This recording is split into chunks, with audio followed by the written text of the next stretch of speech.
So many movie references, so little time.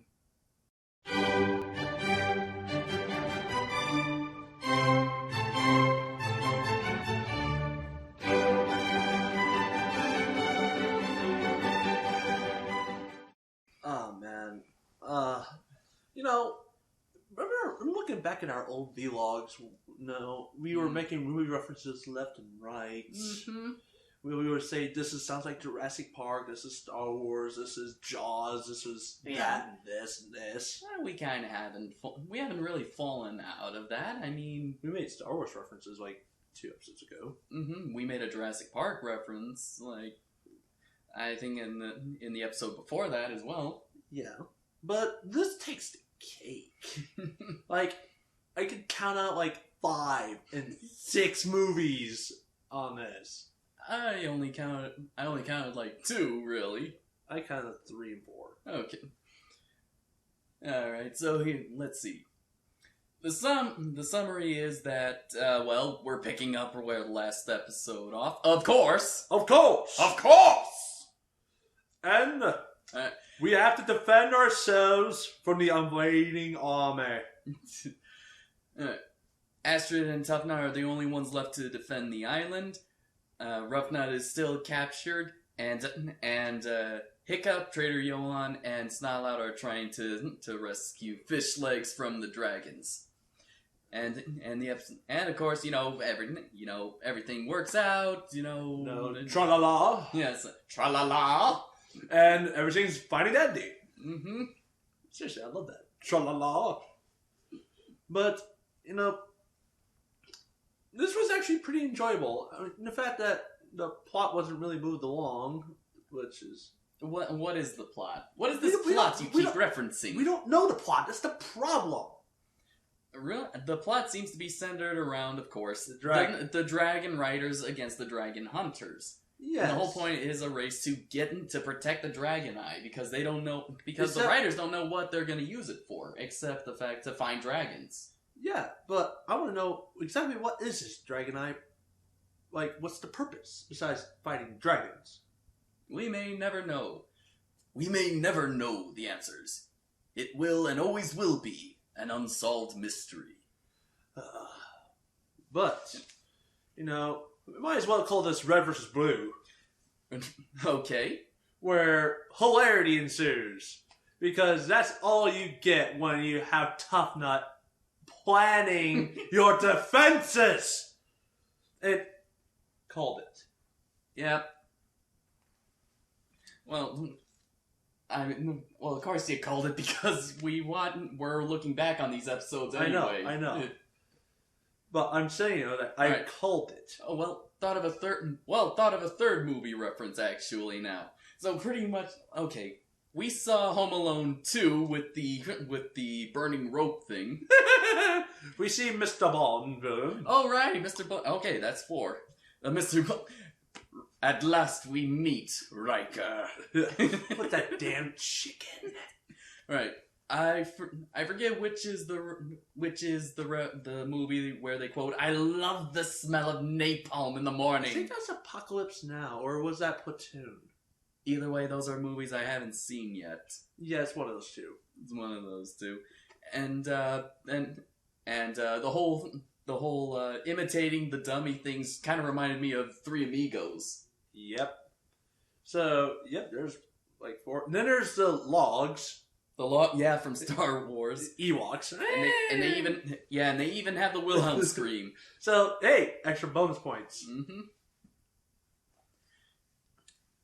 And that's what, 5 now? Yeah, that's 5. Told you. So those are the movie references that we picked up from this episode. Alright, some pros. Well, okay. What I did like was that this showed the fact that dragons were abused, and that they were very hostile to pretty much anything they identify as human. That's actually a real thing. I actually do have experience that. I have relatives who take in rescue dogs, and a couple of the dogs that had been abused by their owners, who were unfortunately male, and so these dogs are very skittish and uncomfortable and being around, well, male people. I kind of like that they showed that in this. Real life problems into a kids show. Mm-hmm. Yeah, these dragons are a lot like dogs. They are very emotional creatures. Well, they were based off of dogs. Like the whole dragons, when they did the designs of dragons, it was basically, the way I heard it was Toothless was based off of a dog and a cat. And a horse. And a horse. So, it really doesn't come as a surprise that it's based off of like these kind of animals and experiences. What is surprising though is they would do it like this. Is the fact that given the current situation with, Fish Legs could have just, turned tail and ran and did 2 fucks less about what happened. Mm-hmm. But he stayed. Well, that's not Fish Legs. It's not Fish Leg, but I'm just saying, they could have just saved him and nothing would have been done. True. It was kind of fun. It was kind of funny seeing the dragon's reactions to seeing Fish Legs. To being Fish Legs. Essentially, like elbow slam and do an elbow drop on him. Elbow drop on that little small gronkle. It's pretty much the Viking Heimlich maneuver for a dragon. Yes. But let's see. Okay, but this episode. Okay, not as much action as there was in Astrid's Team. Not as much comedy, but still a good episode and actually paced very nicely. Oh yeah. You getting tired, man? I haven't slept yet. You haven't. Oh wow. Okay. Yeah, I've been up since 9 yesterday. Okay, well then, good thing we're just plowing right through these. Yeah. I lost my train of thought now. Thank you. No problem. You're speaking about Astrid. I was? Yes. The action that's not as intense as the A-Team. Not as much comedy, but still good, especially from, like, Rough Nuts. Yeah. Who pretty much can't take a hint of what Heather is trying to do. Oh God! It's still funny though. Okay, I'm gonna make an analogy that Rough Nut is reminding me of a character from a show called, and this is horrible because this show bears my name, The Irresponsible Captain Tyler. Because the main character Tyler, nobody knows if she's an idiot or a genius, because of the fact that Heather's like to using a spike to cut yourself out. And Heather's like, no. And she has to come closer, like, I make my own plans. Like this. Headbutt! I'm like, I can't argue with that. Mm-hmm. Genius or stupid? Living in the moment, I call it. And she takes the dragon and flies off in the wrong direction. Yep. Maybe she was heading towards Burke? No. It was pretty obvious she was heading to find Hiccup. Okay. Do get help! But, yeah, there's that moment where I can't tell anymore if Rough Nut's dumb or actually smart anymore. I can't either. They're in a class all their own. Yeah, so I have to put them in the Just You Wacky Tyler class, as we call them, because there's very few people that get into that class. Okay. And so far there's only 2.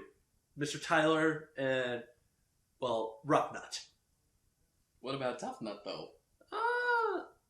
Tough Nut, I remember I called Rough Nut smarter than Tough Nut. Yeah. But even then, Tough Nut struggles a bit. But he's in there too. Alright, so we see the whole resolution between Astrid and the twins. Astrid, at first thinks that there's really that they can't fight anymore, that they have to get away. Tough Nut says says that, no, we can still have my ideas, and, you know, Astrid was like, what have we got to lose anyway? And he goes on a tangent about, we got a lot of things to lose, actually. And then, let's do some Home Alone shit. Yeah, burn the ropes. No, dump the ropes and Monsters Nightmare Jail. Yes. And then set it on fire. Fill the dummies with zippleback gas. I especially loved Dagger's like reaction. It was like, "What's that smell?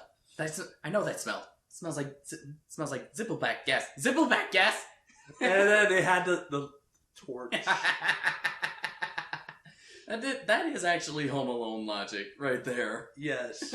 So there's a lot of Home Alone to be put into this. And of course, you have the whole like. Tough Nut trying to imitate Fish Lights and all the other people. it's eye-inducing cringy. It's like, oh man, you don't know how to act. But it's Tough Nut we're talking about. But, let's see, other than that, what other traps do we miss? Yeah, I can't think. He throws a chicken down at the guy. The chicken. He's like, oh yeah, I like this. Riker, kill him, but save the chicken. I love chicken. I'm like, don't let the Colonel take him! Oh, God. The fact is that a guy got taken out by a chicken. That is embarrassing. That is not something you should put on a resume. Okay, hold on. Let me see your resume. Your accomplishments. You have taken prisoners. You've done this.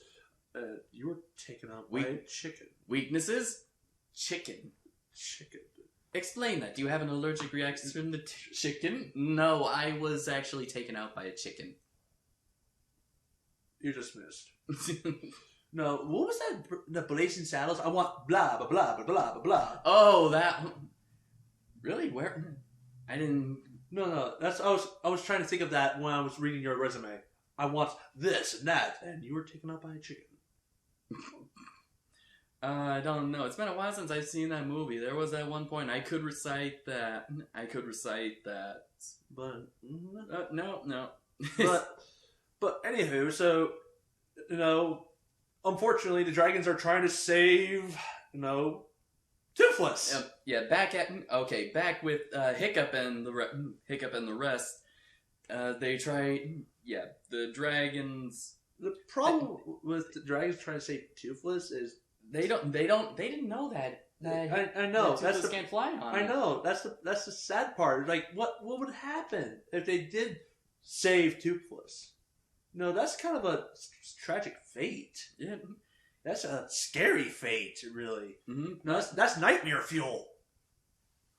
Yeah, but luckily Hiccup was kind of prepared for that because he did bring his dragon flight suit, and I kind of like the idea that he gains their trust by showing that he's one of them. Like, look at my wings! Yes, that was pretty cool. That was pretty cool. And the reaction of the Natter was like, "Whoa, whoa, dude, whoa!"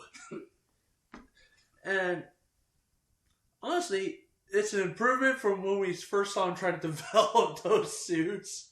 What was that episode? The Next Big Sting. The Next Big Sting. Right. Yeah, he has come so far from that.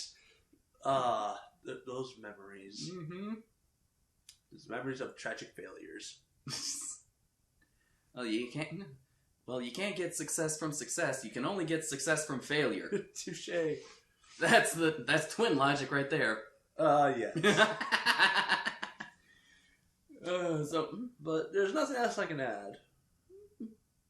Nah, nothing else I can add either. Get out the sign. And we will see you next time for part 2. Little lopsided. Turn it counterclockwise. Your count. Yeah, there we go.